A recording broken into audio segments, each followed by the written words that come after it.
क्या आपने कभी सपने देखा है जहां कोई दिव्य शक्ति सीधे आपसे मिलने आई हो, जहां सोने और जागने की सीमाएं धुंधली हो जाती हों और एक अलौकिक उपस्थिति आपके शयन कक्ष की निस्तब्धता में प्रवेश कर जाए? आज हम एक ऐसे ही गूढ़, रहस्यमय और अत्यंत संवेदनशील विषय पर चर्चा करने जा रहे हैं, सपने में प्रभु हनुमान जी के दर्शन।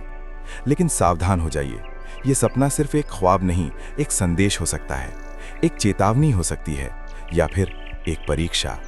और इन स्वप्न दर्शनों में अगर आपसे कोई गलती हो गई, अगर आपने संकेत नहीं समझा, तो इसका मूल्य आपको चुकाना पड़ सकता है।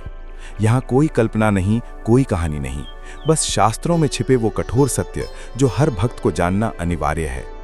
इससे पहले कि आप कोई और कदम उठाएं, मैं आपसे एक वादा चाहता हूँ। इस वीडियो को अगले 20 मिनट के लिए पूरा देखें, क्योंकि हम जिस गहराई में जा रहे हैं उसका एक एक शब्द आपके लिए महत्वपूर्ण है। यदि आपने कभी ऐसा अनुभव किया है या भविष्य में करेंगे, तो ये ज्ञान आपका मार्गदर्शक बनेगा। बस प्ले बटन पर क्लिक करें और पूरी तरह से समर्पित हो जाइए। ये आपके लिए ही है। स्वप्न, वो रहस्यमय लोक जहां हमारी चेतना शरीर के बंधन से मुक्त होकर विचरण करती है। तैत्तिरीय उपनिषद कहता है, स्वप्न स्थानो अंतः प्रज्ञा, अर्थात स्वप्न अवस्था वो है जहां अंतरंग ज्ञान होता है। लेकिन जब ये अंतरंग ज्ञान किसी दिव्य सत्ता के साक्षात दर्शन का रूप ले ले, तो समझिए कि ये कोई साधारण मनोवैज्ञानिक घटना नहीं, बल्कि एक गहन आध्यात्मिक घटना है। हनुमान जी एक चिरंजीवी, सिद्ध और भगवान राम के परम भक्त हैं। वे केवल एक देवता नहीं, बल्कि एक सक्रिय, जागृत, सचेतन शक्ति हैं। शास्त्र स्पष्ट करते हैं कि ऐसी सत्ताएं केवल विशेष प्रयोजन से ही किसी के स्वप्न क्षेत्र में प्रवेश करती हैं। ये एक दुर्लभ कृपा है, लेकिन इसमें एक गंभीर जिम्मेदारी भी निहित है। तो सबसे पहला प्रश्न, हनुमान जी सपने में क्यों प्रकट होते हैं? श्रीमद् भागवत महापुराण और हनुमान चालीसा के अनेक टीकाकारों के अनुसार इसके 5 प्रमुख कारण हो सकते हैं। पहला और सबसे सामान्य, एक चेतावनी या सुरक्षा संकेत।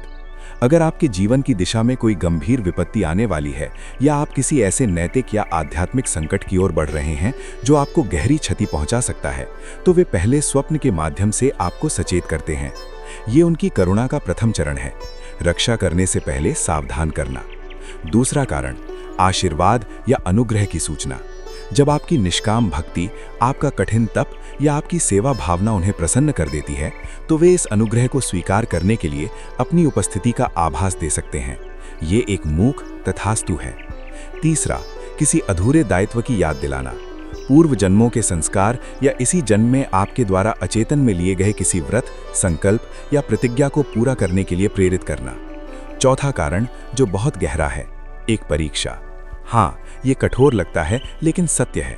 हनुमान जी भक्त की निष्ठा, बुद्धि, विनम्रता और भय रहितता की परीक्षा लेने के लिए विभिन्न रूपों में प्रकट हो सकते हैं। कभी क्रोधित रूप में, कभी डरावने स्वरूप में, तो कभी सामान्य मनुष्य के वेश में। और पांचवा कारण, कोई विशेष आदेश या संदेश देना। ये दुर्लभ है, लेकिन हो सकता है कि वो आपसे, आपके माध्यम से कोई विशेष कार्य कराना चाहते हों। अब वे गलतियां जो इस पवित्र क्षण को विफलता में बदल सकती हैं। पहली और सबसे बड़ी गलती, सपने को सिर्फ एक ख्वाब समझकर भुला देना। गरुड़ पुराण स्पष्ट रूप से कहता है कि दैवीय स्वप्न, दिव्य स्वप्न मन की कल्पना नहीं, बल्कि दूसरे लोगों से आने वाले संकेत होते हैं। उन्हें नजरअंदाज करना एक देवदूत द्वारा लाए गए पत्र को बिना पढ़े फाड़ देने के समान है। महाभारत का उदाहरण लीजिए। युद्ध से पहले अर्जुन को स्वप्न में भगवान कृष्ण ने ही गीता के उपदेश दिए थे। क्या वो महज मानसिक कल्पना थी? नहीं, वो एक वास्तविक, जीवन परिवर्तन कर देने वाला आध्यात्मिक संवाद था। इसलिए यदि हनुमान जी के दर्शन हुए हैं, तो उसे गंभीरता से लें। दूसरी गलती, डर जाना या भागने का प्रयास करना। हनुमान जी करुणा के सिंधु हैं। वे बाल ब्रह्मचारी हैं। उनका स्वभाव पूर्णतः रक्षात्मक और पितृवत है।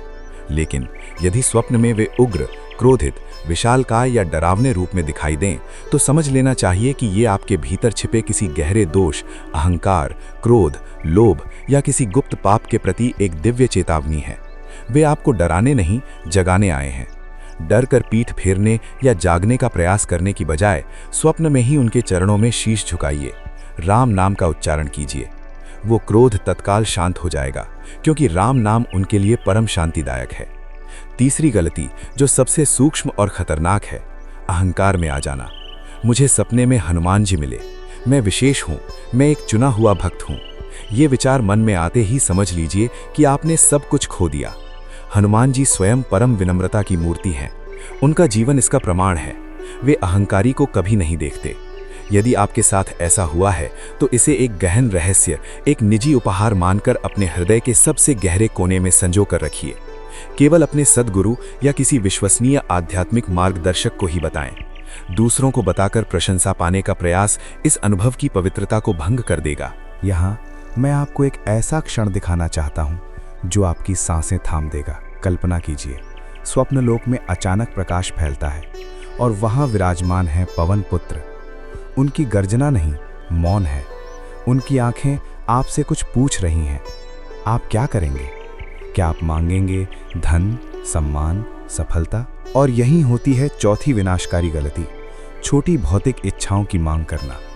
शास्त्र कहते हैं, जब देवता स्वयं प्रकट हों तो उस दुर्लभ अवसर का उपयोग क्षण भंगुर वस्तुओं के लिए न करें।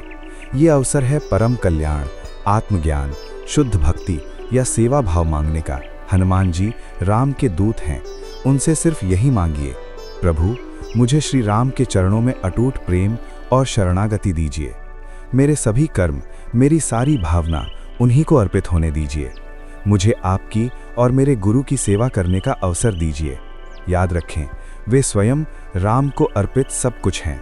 वही भाव उन्हें सबसे प्रिय है। लेकिन इन सबसे भी आगे एक ऐसा रहस्य है जिससे अधिकांश लोग अनभिज्ञ हैं। हनुमान जी कभी कभी स्वप्न में पूर्णतया मौन रहते हैं। न बोलते हैं, न कोई संकेत देते हैं, बस देखते रहते हैं।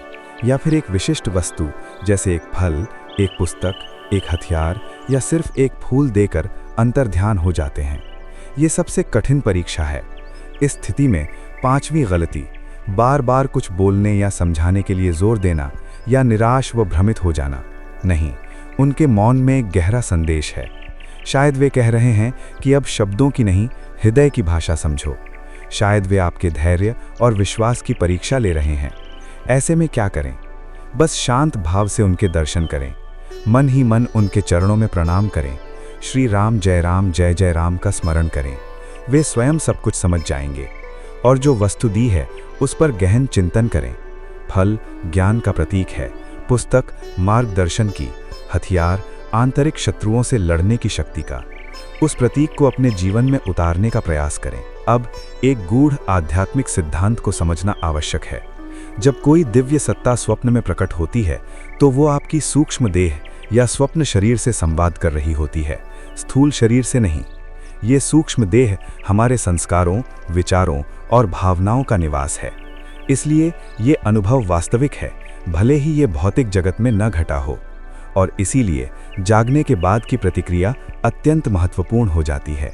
यहाँ छठी गलती होती है, जागते ही दैनिक जीवन की भागदौड़ में कूद पड़ना और उस अनुभव को भूल जाना। ऐसा बिल्कुल न करें। सबसे पहले शांत बैठकर उस पूरे दृश्य को स्मरण करें, भावपूर्वक उन्हें धन्यवाद दें। फिर अगले 3 से 7 दिनों तक विशेष सात्विकता बनाए रखें। ब्रह्मचर्य का पालन करें, सत्य बोलें, तामसिक भोजन से दूर रहें। हनुमान चालीसा या सुंदरकांड का नियमित पाठ करें। थोड़ा दान अवश्य दें। ये आपकी कृतज्ञता और ग्रहणशीलता का प्रमाण है। ये उस दिव्य संपर्क को सुदृढ़ करता है। 7वीं गलती, स्वप्न की व्याख्या को लेकर जिद्दी बन जाना या अंधविश्वास में फंस जाना। हनुमान जी ज्ञान और विवेक के देवता हैं। वे भ्रम को प्रोत्साहन नहीं देते।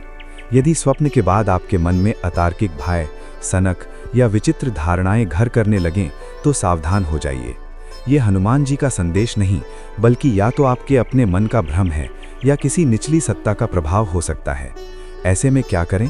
श्री राम नाम का निरंतर जप ही एकमात्र सुरक्षा कवच है। ओम श्री हनुमते नमः मंत्र का जाप करें, सद्गुरु की शरण में जाएं, शास्त्रों का अध्ययन करें।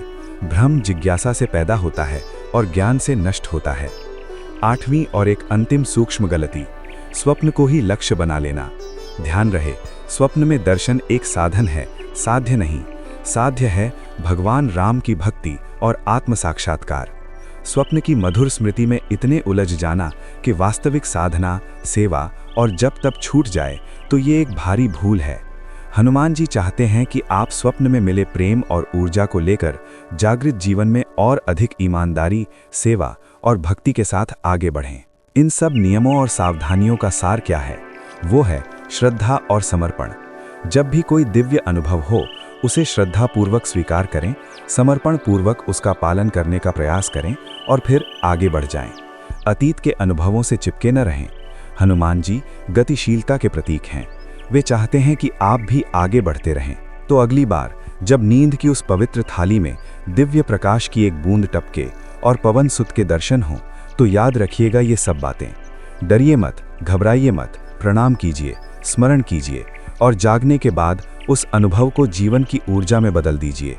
क्योंकि कभी-कभी ईश्वर सपनों में आकर सिर्फ इतना याद दिलाना चाहते हैं कि वे हमसे कितने निकट हैं, बस हमारी आंखें खोलनी बाकी हैं। यदि ये ज्ञान आपको छुआ है, यदि आपको लगता है कि ये जानकारी किसी और के काम आ सकती है, तो इस वीडियो को शेयर अवश्य करें। हमारे इस चैनल को सब्सक्राइब करें और घंटी के आइकन को दबाएं, ताकि आप ऐसे ही गहन आध्यात्मिक विषयों से जुड़े रहें। क्योंकि आपका आध्यात्मिक विकास हमारा एकमात्र उद्देश्य है। अपना ध्यान रखें। जय श्री राम, जय हनुमान।